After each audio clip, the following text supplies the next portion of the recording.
பார்கவி, இவங்களை விட்டா உனக்கு வேற ஆதரவோ அரவணைப்போ வேற எங்கேயுமே கிடைக்காது. அதுவும் இல்லாம உனக்கு வேற ஏதாவதுன்னா நான் வந்து நிற்பேன். உங்க அப்பா உன்னை பத்தின கனவுகளை சுமந்துட்டு இருந்தாரு.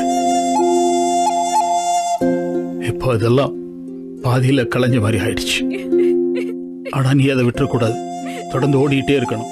தொடர்ந்து முன்னெடுத்து போய் அவர் என்ன கனவு கொண்டாரோ அதை விட ஒரு பெரிய பொசிஷன்ல இருந்து நீ ஜெயிச்சு காட்டணும். அதான் நீ அவருக்கு செலுத்த போற உண்மையான அஞ்சலியா இருக்கும்.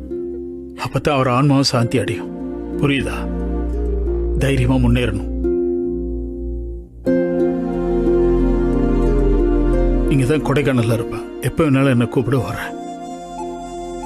யோசிக்க வேணாம், தயங்க வேணாம். நான் கிளம்புறேன். வரேன். சார், ஒரு நிமிஷம்.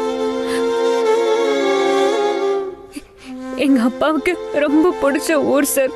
ரொம்ப அமைதியா உணர்ந்தாரு, நிம்மதியா இருந்தாரு. அது நடக்காம போச்சு.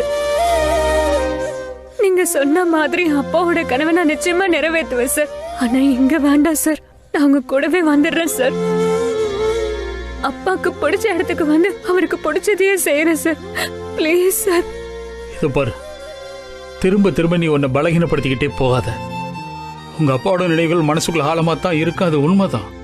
ஆனா அது கடந்த காலம் ஆயிடுச்சு.